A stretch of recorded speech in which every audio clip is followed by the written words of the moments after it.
What's up, everybody? Welcome to the Big Six Podcast, CBS Sports Daily NFL Podcast. I'm Will Brinson. I'm your host. Happy Halloween. Oh, we didn't dress up, Sully. If you're watching on, we dressed, Tyler Sullivan, aka Sully, joining me on this Monday for our press coverage show, the debut of it. Oh, I know. Maybe we're dressed up as two people who don't want to be dressed up as two. Well, you're not really middle-aged. I'm dressed up as a middle-aged podcast host. Yeah, sure. Yeah. I was just telling Billy before you jumped on. I was like, I should have dressed up. I have an astronaut costume upstairs. Oh man, it would have been great. I don't expect you to watch like our show on after, but like Breach dressed up as Mickey Mouse, but it's like Mickey Mouse. It's like the hood with the ears is like too floppy. Yep. So like his ears are going everywhere, and like you couldn't.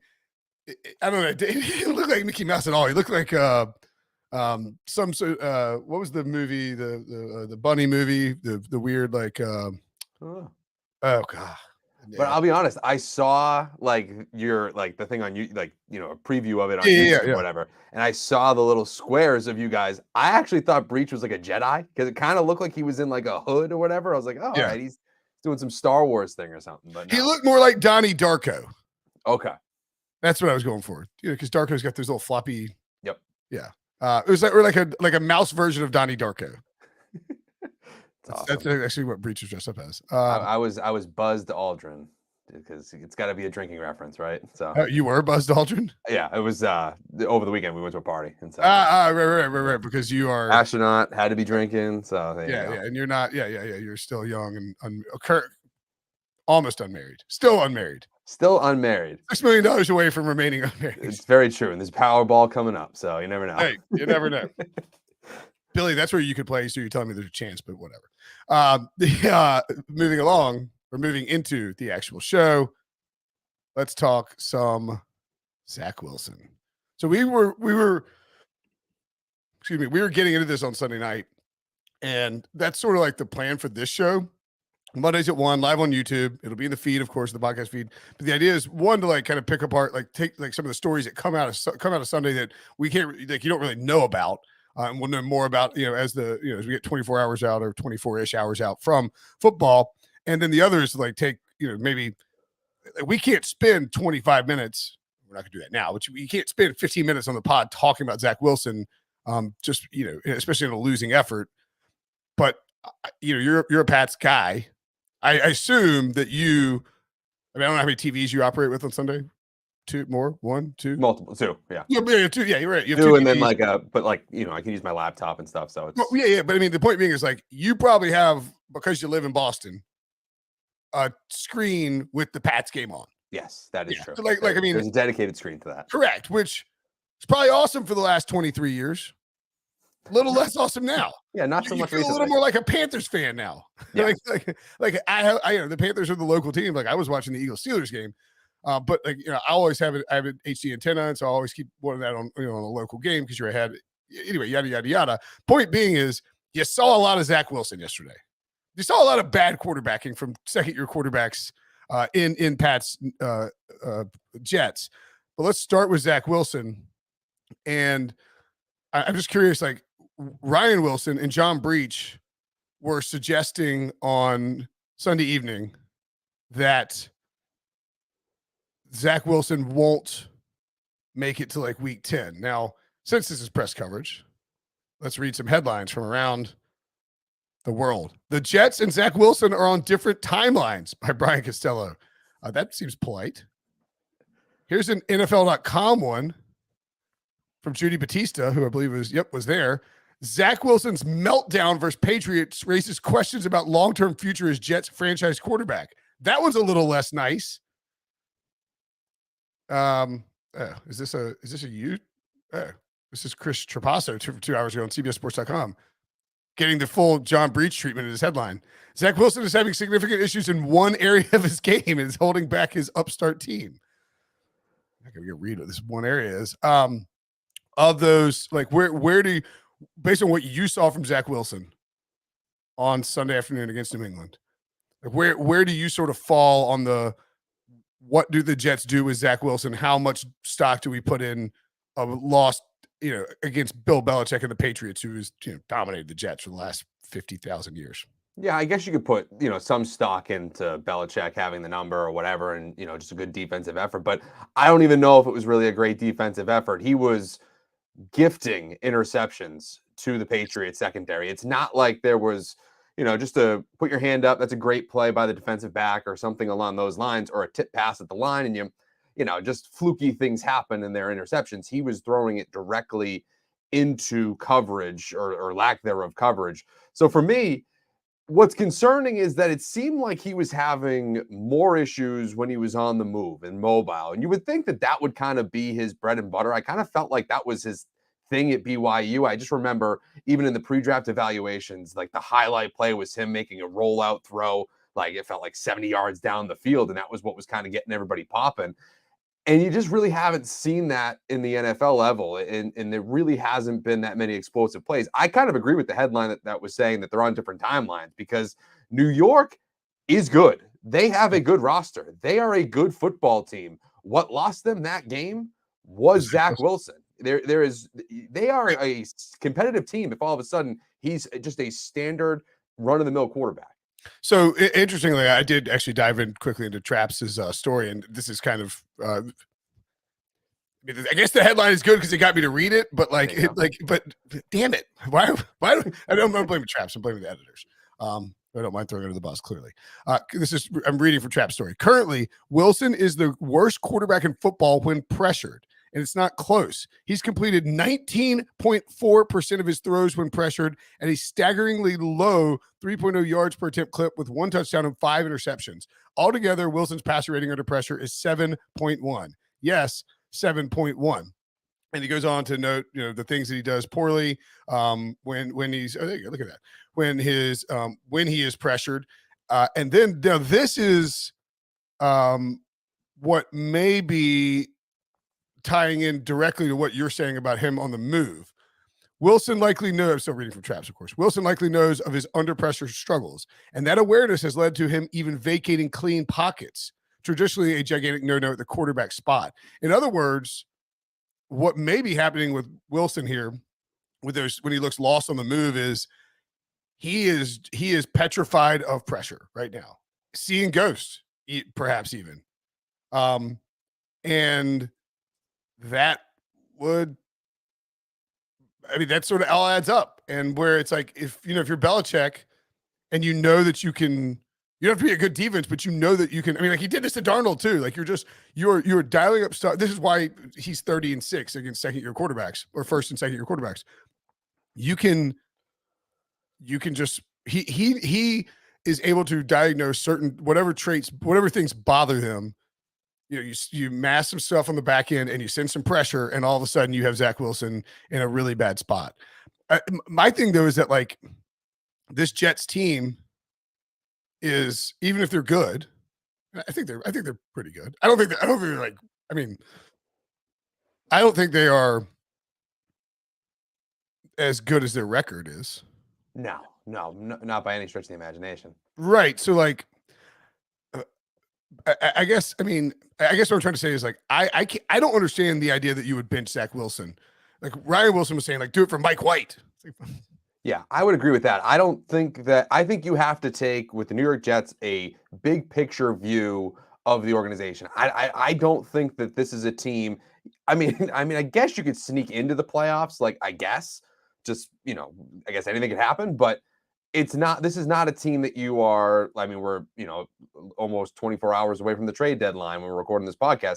This is not a team that you're not shopping. You're not investing too much. Yeah, I guess you went for James Robinson, but ultimately you're not breaking the bank to try to improve this team so dramatically that you feel like you're one move away from going over the top. You lost Breece Hall.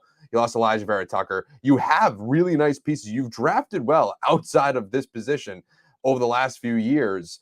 And so for me, it's not so much of when are we going to bench Zach Wilson for Mike White or Joe Flacco or whatever. It's, can you take the remaining however many weeks we have left in the season to evaluate what Zach Wilson is, and at that point make a decision? Because you do have a roster next year that I do think if certain guys blossom the way that I think that they're going to, you could be a sneaky team if you get that quarterback situation right. So for me, it's not so much what it's going to be this season. It's, is Wilson going to show you anything? And there have been flashes. I mean, he can throw a pretty nice ball when he gets everything right. It's just when those things are right are few and far between. And when he's bad, he's really bad. So for me, that's what you're looking at. Is he going to be your guy going forward? Or are you in this, drafting a guy, or are you going to maybe get a retread like we've seen the Indianapolis Colts or even the Commanders do over the last few years? I almost think that might be a good move for this team, how this roster is currently constructed.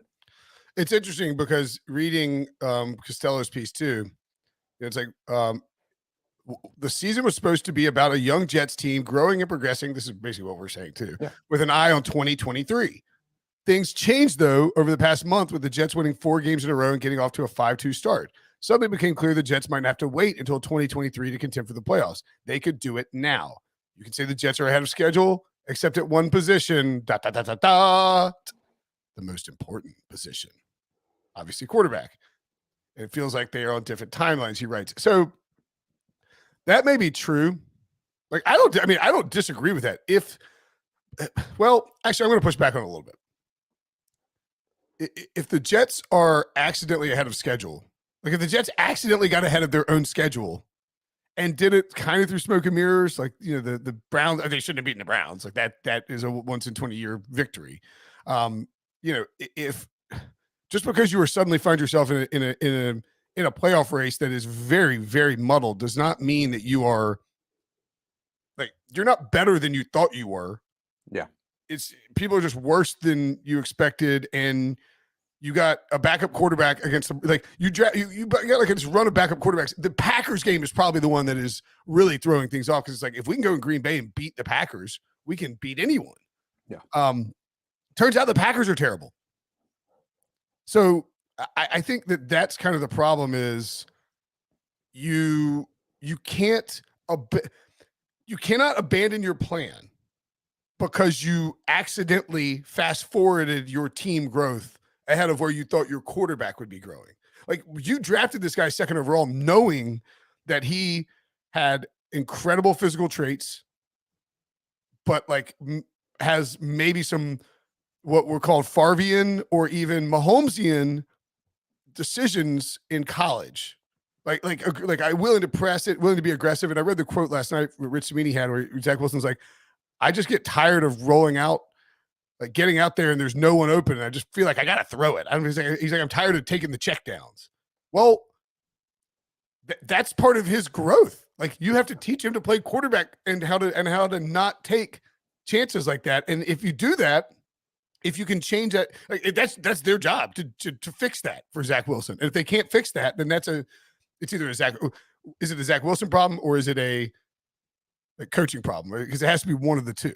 Right. And so I guess that's part of it as well. I mean, obviously the coaching needs to develop the player, especially when we kind of knew he was going to be a raw guy coming into the league. It's not like he was a bona fide Trevor Lawrence, what we thought, to be established, polished, going to come in and compete right away. There was some level of development that you need to do. At the same time, though, I just do get a little worried about, it's at a certain point, these things do need to start clicking, though. I mean, Sure. I'm seeing it here in New England as well with Mac Jones. It just doesn't feel like it's clicking at all, really. And so with Wilson, you can throw away some of the decision makings and say, he's a young guy developing, but you can't completely revamp the quarterback. Like, I know what you're saying. Like, he's getting tired of going with the checkdowns and stuff like that. You can't go to El Rodeo and order dinner and then be mad that you didn't get spaghetti. Yeah, like you bought what you bought. You ordered the dish, my man. Like, the other thing too is like, man, this this quarterback class 2021. I mean, what, we have 5 in the first round? Yeah, right. 3. Yes, Lawrence, Wilson, Lance, Fields, Mac. All right. I mean, and see, I mean, just sort of kind of build on the Zach Wilson stuff. Like, I mean, one, none of those guys look like surefire franchise quarterbacks. I get in a fight with Ryan Wilson every week where he's just willing to throw Trevor Lawrence in a dumpster. And like, it's like, well, I mean, clearly he didn't work out. And I think a lot of people feel that way. It is maybe too early to definitively call anything on any of these guys, or it is definitely definitively too early. It's early. Yeah, of course it is.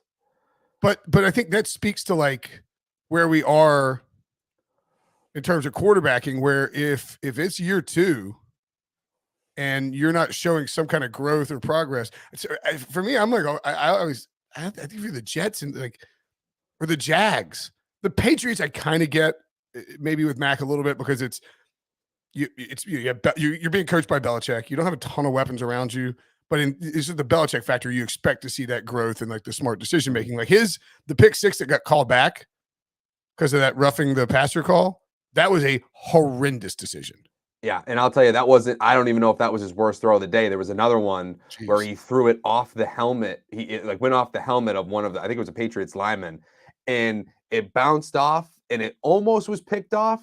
But honestly, it's going off the helmet stopped the interception because he was throwing it directly at the linebacker. Did it kind of like pop up and then like land, or it popped up and almost like knuckled, and it still hit the hands of the linebacker. But if it was a straight trajectory of where Mac was throwing it, it would have been an interception. But to go back to Zach Wilson for a second, I do think that this is an interesting kind of, what if, because we're seeing what if the type of Patriots had drafted, the Jets had drafted Mac Jones? No. I'm going back just to this offseason. What happens if all of a sudden the New York Jets were successful in their trade attempt for Tyreek Hill? We've seen how much that's impacted and that's helped Tua Tagovailoa, who has had the same type of questions that we've had with Zach Wilson. And by the way, the exact same offense, because your LaFleur comes from the Shanahan, so does Mike McDaniels. So you'd be, We've seen what that ability, and again, there's only so many Tyreek Hills out there, but we've seen it throughout the league now. There is one.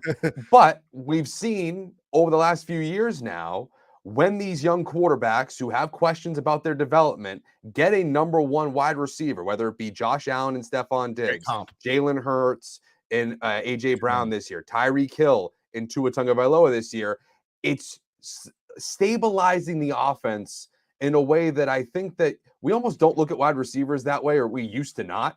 And now it's kind of changing those guys. And so I do wonder if all of a sudden Garrett Wilson develops into a legit number 1 guy, or if they go find somebody else or something along those lines, the next great wide receiver becomes available and they're able to successfully acquire that guy. How much would that impact a guy like Zach Wilson, who, like we were just saying, instinctually likes to push the ball down the field? If they get somebody that caters to that skill set, I wonder if that's going to change the narrative of his development, like we've seen Tua in Miami.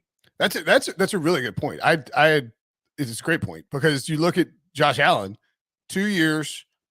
Josh Allen definitely better than Zach Wilson through the first year and a half. I'm not suggesting that at all, but you forget like the narrative around him early on. Buried Josh Allen for the first year and a half of his career. Like it wasn't until he got Diggs in 2020 that he took a massive leap forward and became an MVP caliber player. No, I'm not suggesting that will happen with Zach Wilson. The other thing the Bills did was they built around Josh Allen. And I think that the Jets have done a pretty good job of building around Zach Wilson, but it was getting a guy like Diggs. And there are only when you said there are only so many Tyreek Hills out there, what you mean, I think, is like, there's only so many like alpha level number 1 wide receivers who are going to be traded for. Now, granted, there's been a lot of them in recent years, like Diggs, Devontae Adams, Tyreek Hill.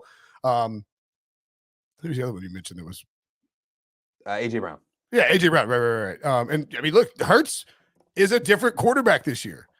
And if you saw, I don't know if you saw the clip of what we talk about. We talk about the Eagles after the break, but like the point being is, it would behoove the Jets to try and get some kind of stud number 1 wide receiver for Zach Wilson, because what you're asking him to do, maybe Garrett Wilson's great, but you're asking those 2 guys to grow to make this leap at the same time, which is possible, but also more difficult, because you have to you are asking Zach Wilson to make this leap as a quarterback while with a guy who is not already a high-level professional receiver. And you're asking this young receiver to make this leap with a guy who is not already a high. They need.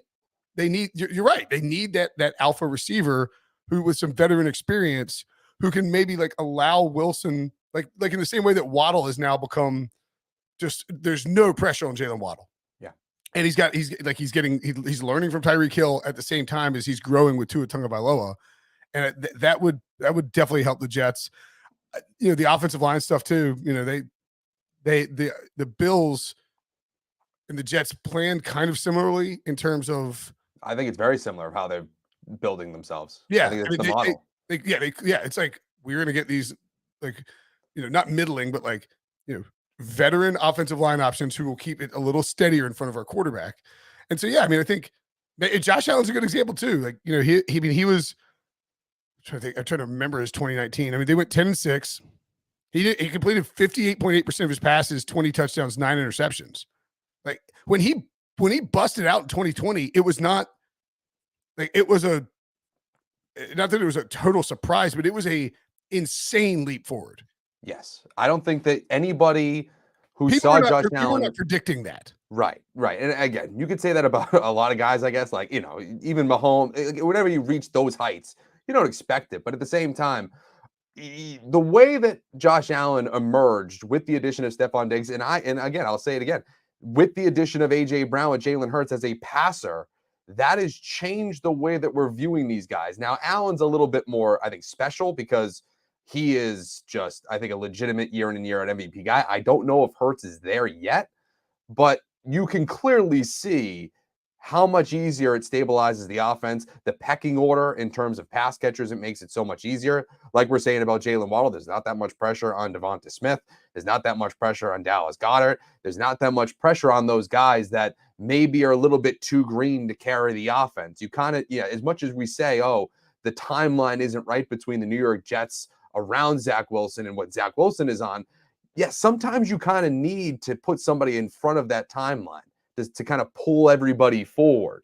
And so that's one thing that I think that they should look at this offseason. I don't think that they should bench Zach Wilson or anything like that. I mean, if he really stinks up the joint, then you have the conversations this offseason. This is a team that was not afraid to get rid of Sam Darnold, who they drafted extremely high, and if they are set up for another quarterback.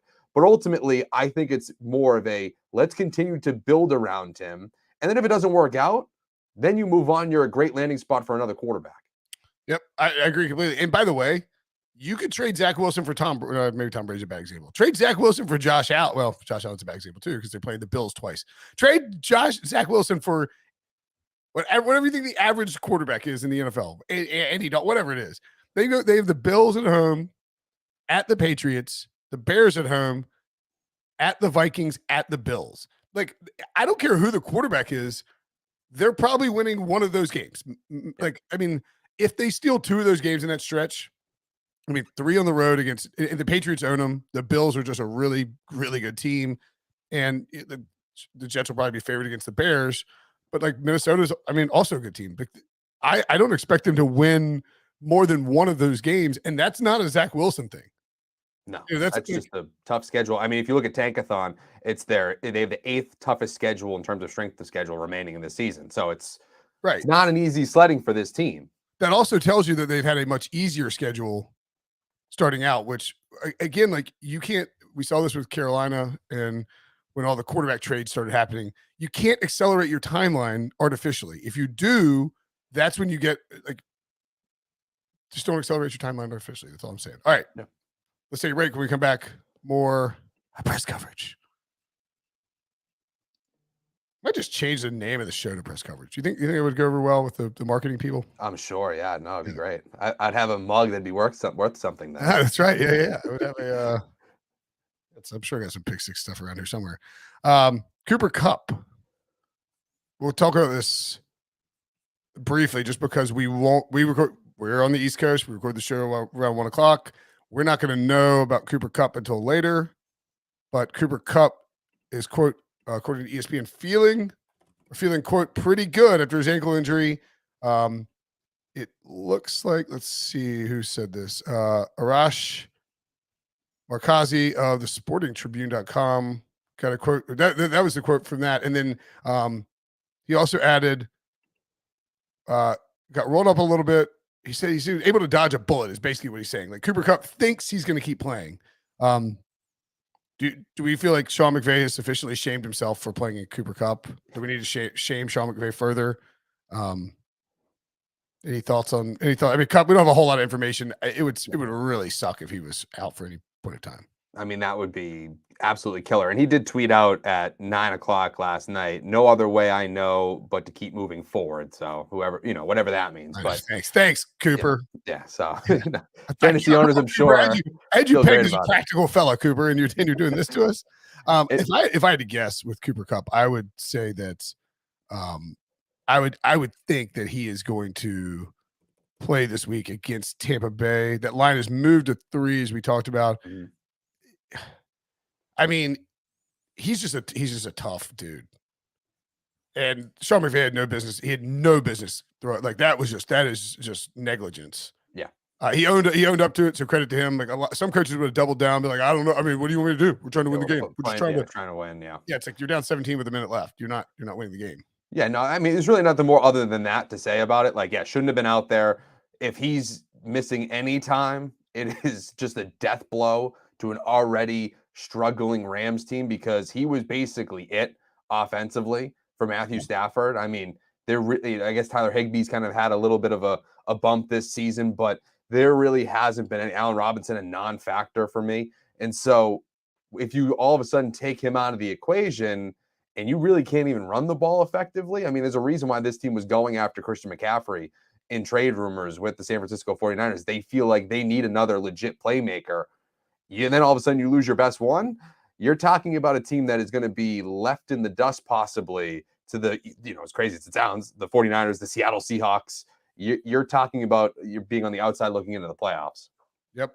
All right. I want to talk, and we didn't have this on the rundown per se, but I don't care. Josh McDaniels. Here's a couple of headlines for you for Pro Football Talk. This is our buddy Michael David Smith writing it. Josh McDaniels, Raiders aren't good enough, and that's my responsibility. Obviously, that wasn't good enough in any way, shape, or form. They got blown out 24-0. Shut out in the year 2022. Like, you're getting shut out in 2022, you're doing something really bad. And that's my responsibility. So I have to do a much better job of getting ourselves ready to go here. We're better than that, and I apologize to Raider Nation for that performance. And again, I own that. That's my responsibility. So we have to do much better, obviously, in every phase of the game to be able to compete with the team. All right, blah, blah, blah, blah, blah. We're going to fix it. He met with Mark Davis again on Sunday night. Second meeting, 8 weeks in the season. The Raiders in an AFC where, the Jets and the Dolphins and a Titans team that, lost A.J. Brown this offseason and lost their best pass rusher is 5-2. The Chargers are in the playoffs if the playoffs started today. The Raiders are dead last in their division, 2-5.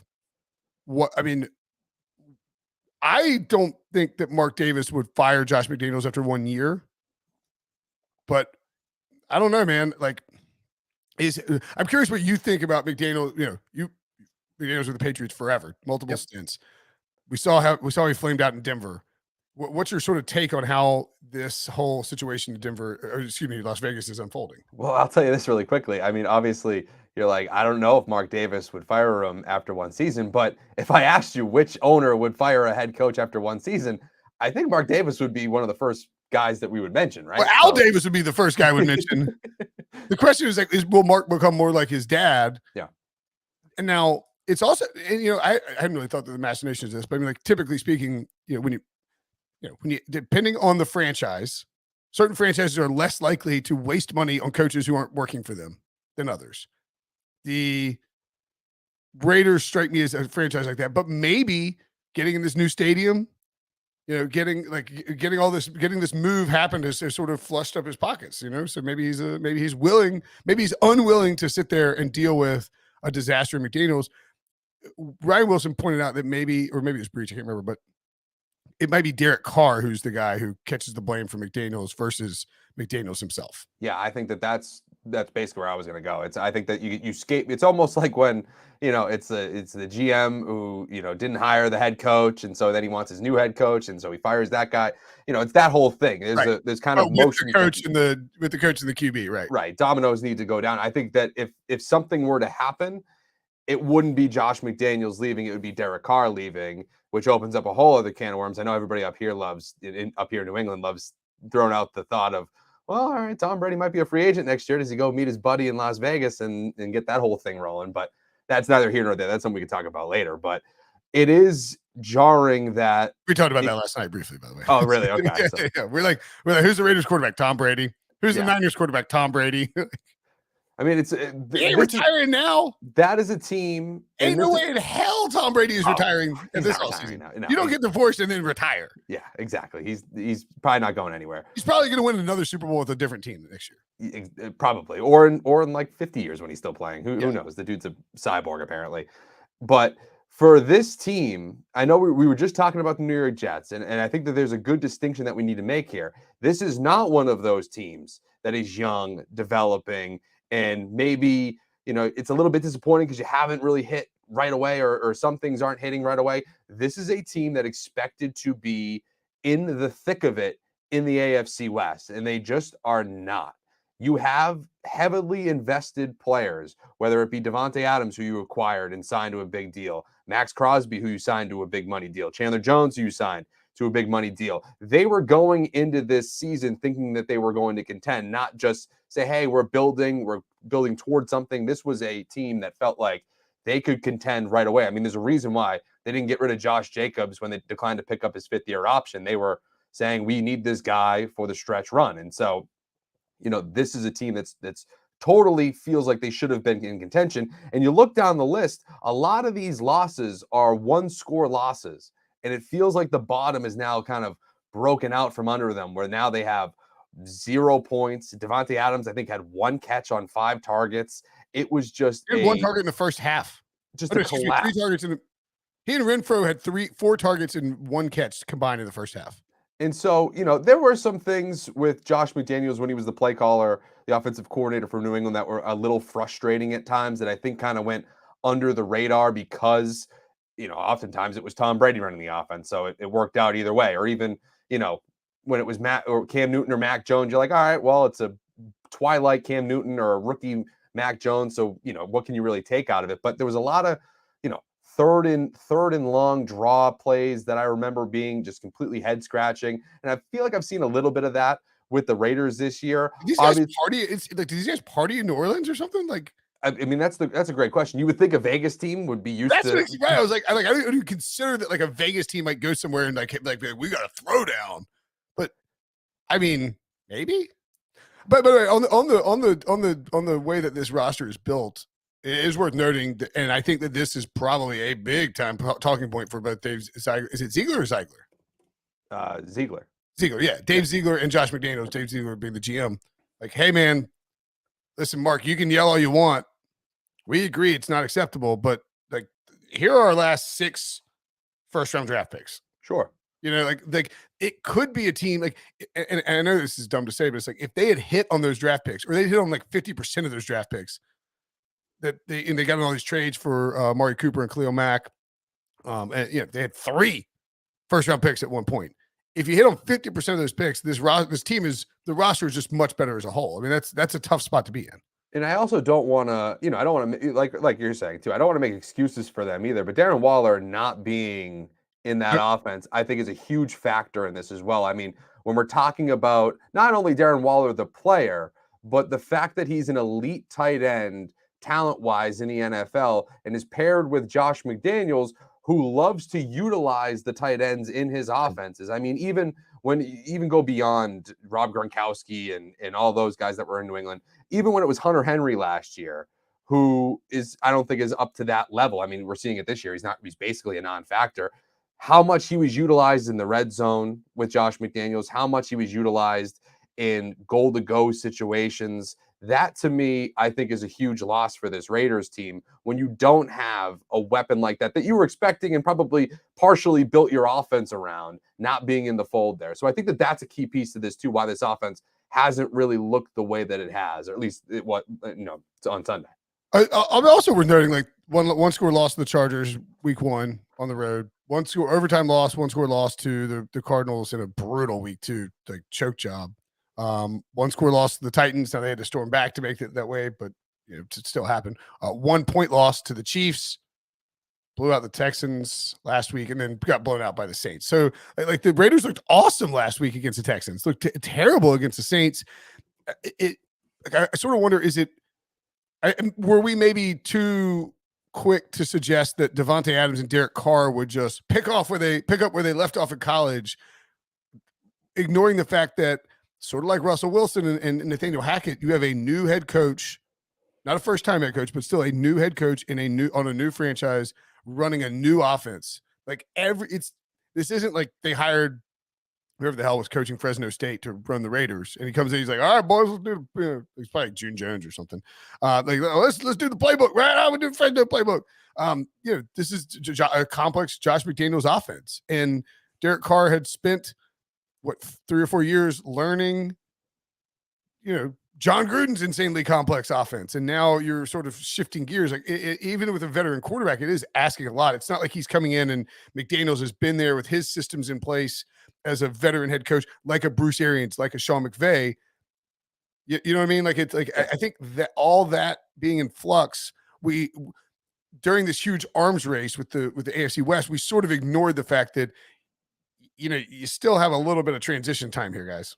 Oh, for sure. And not only that, too. I mean, I think that's totally true, where Josh McDaniels, I don't necessarily know this, but it just kind of feels this way. When the Sean McVay, Kyle Shanahan type system, I feel like it's a little bit easier to retain quickly and kind of understand. It's easier to play through, as opposed to what Josh McDaniels likes to run, who Julian Edelman has tried to learn advanced calculus. Like it's a much more difficult offense to grasp. But on top of that, if you look through Josh McDaniels' tenure with the New England Patriots, they have never really had a number one bona fide wide receiver like they do in Davante Adams. So I don't know if, and again, you're going to cater things to Davante Adams. You're going to, make things work. But instinctually, how the DNA of that playbook runs, that's why I referenced Darren Waller. He built a playbook designed to work for a Bill Belichick roster. Exactly. And so I don't, if he's trying to bring that to Las Vegas, you kind of have some of the personnel like Hunter Renfrow, scrappy white receiver that's just going to go over the middle, a great Darren Waller, tight end. Those guys make sense. Davante Adams is the one that's a little bit of an X factor. I was going to be fascinated to see how that would look. Obviously, it's been very up and down in the NFL, but I don't know if that's necessarily how they draw that one up. Like, you know what I mean? So week 1, 17 targets, 10 catches, 141 yards and a touchdown. They lost, but I mean, it's good, close game against the Chargers. And you're sort of like, all right, hey, just so you know, we got Davante. 7 targets, 2 catches week 2, 10 targets, 5 catches, 13 targets, 9 catches, 7 targets, 3 catches for 124 yards, average of 41 per pop. They threw that fourth down against KC, right? Yeah. Like the bomb wasn't that KC? Yep. Yeah. Yep. That's right, because they got up and then KC came back. Yeah. 9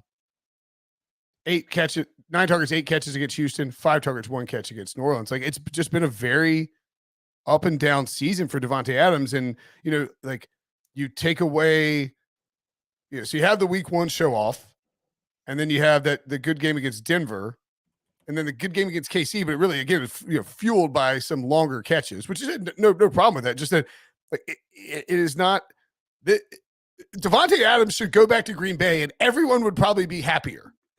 And so that's kind of what I'm saying there. There's a little bit of a clash where I think the offensive system works better when you don't necessarily have to focus on the number one guy all the time. But I also think Derek Carr goes, hey, I have this chemistry with this unbelievable receiver. You've seen what Aaron Rodgers could do with him. Let me kind of force feed him a little bit. Like you said, I think you saw that in week 1 with the 17 targets. When you get into a crazy environment, I guess in Kansas City, you're going to kind of throw some prayers up to see if it works. I think that that's a little bit what we're seeing here where, you're going to, if you're Josh McDaniels, you're going to try to, you're obviously going to mold your offense to fit. I think right now that this trade looks like a disaster. I don't know if I want to go that far. I don't know if it's Didn't they give up? Didn't they give up for first round I pick? think I think they gave up first round pick last year. yeah. So So like okay, at least the Packers are. It's not like Denver where they have to like the pick is coming. Yeah, it was last year's first round pick. So they, if you're 2-5 and you give a future first round pick, I don't want to call it a disaster. I did call it a disaster. So their picks are it's over now because it was a 2022 first and a second. Yeah. So like going forward, you're just paying. Yeah, that makes it all right. Disaster is probably unfair then because but I mean, like if you were giving away a top 5 pick, sure, then disaster. Yeah. There's still plenty of time for this to work out. But now, like, what happens if you move on from Derek Carr?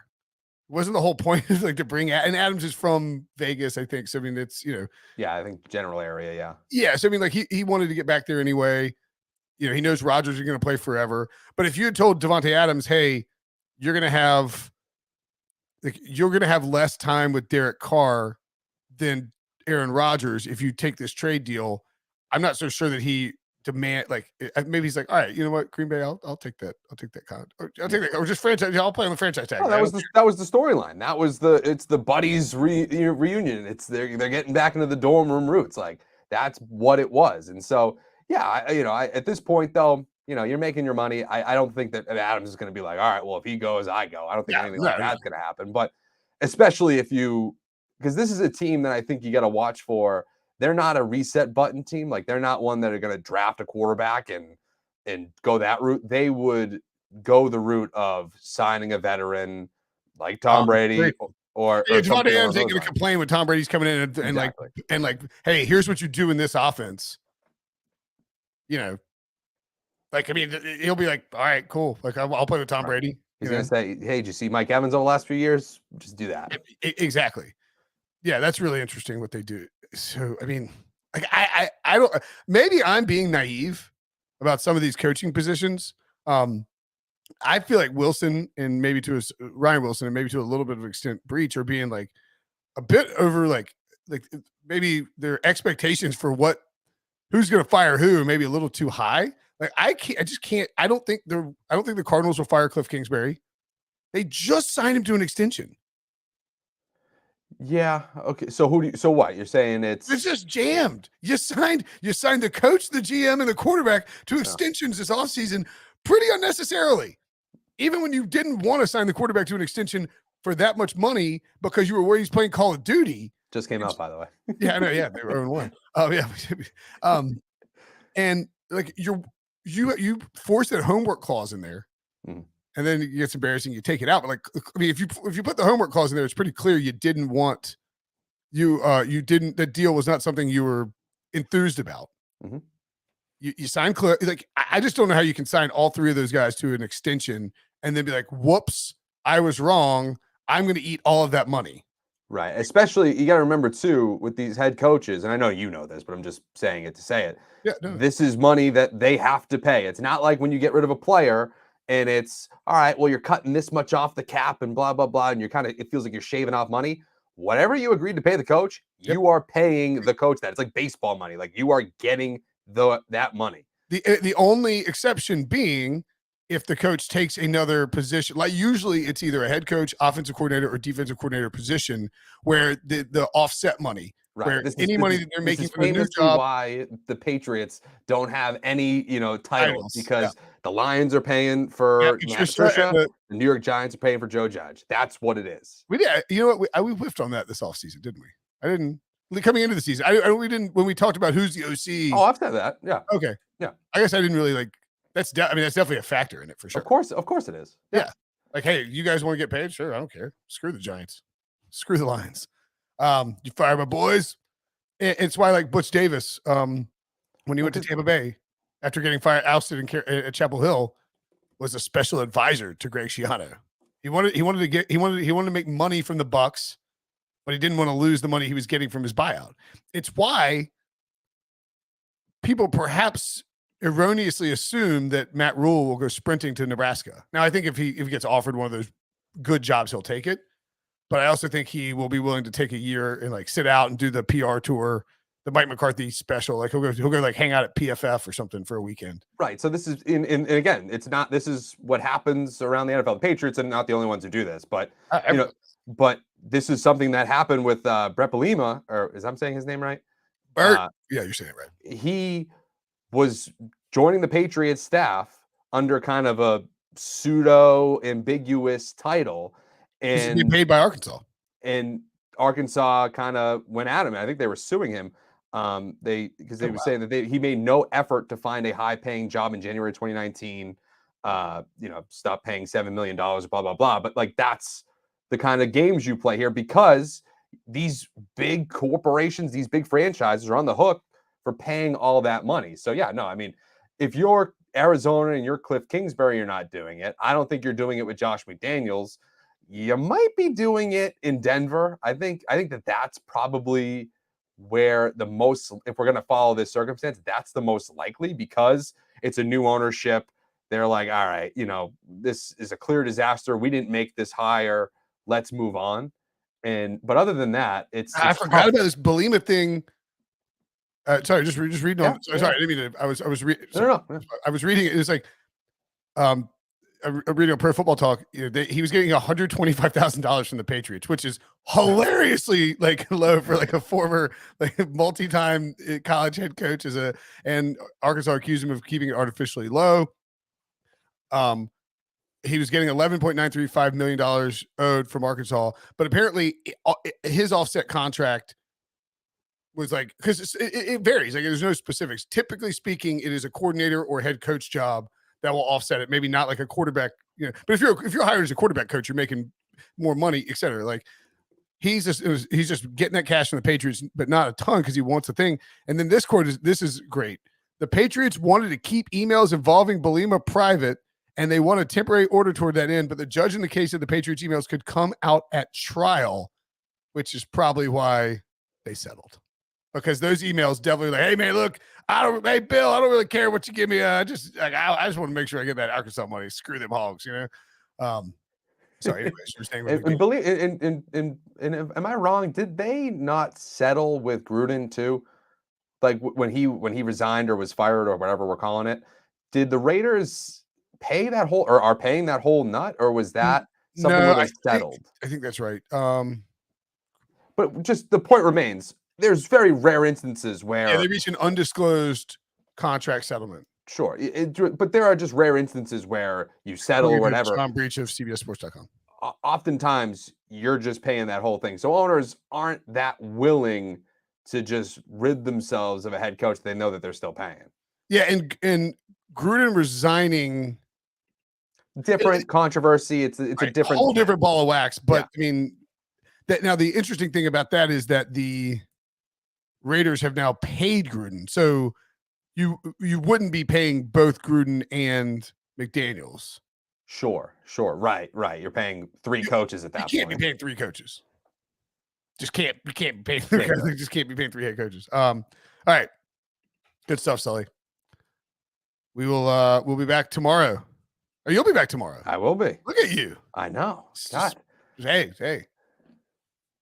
Just embed yourself into this podcast and just hope they let squatting you at this point. Yeah, you're always welcome here. We just become best friends. Yep. Maybe we should have dressed up as stepbrothers. All right. Anyway, that would have been great. I know. I love that movie. By the way, that's John C. Reilly is one of those guys, Billy, in case you've never heard of him, and Will Ferrell. I'm not sure if you heard of those guys. Thanks for watching. Thanks for listening. For Sully, I'm Brinson. We'll see you guys later.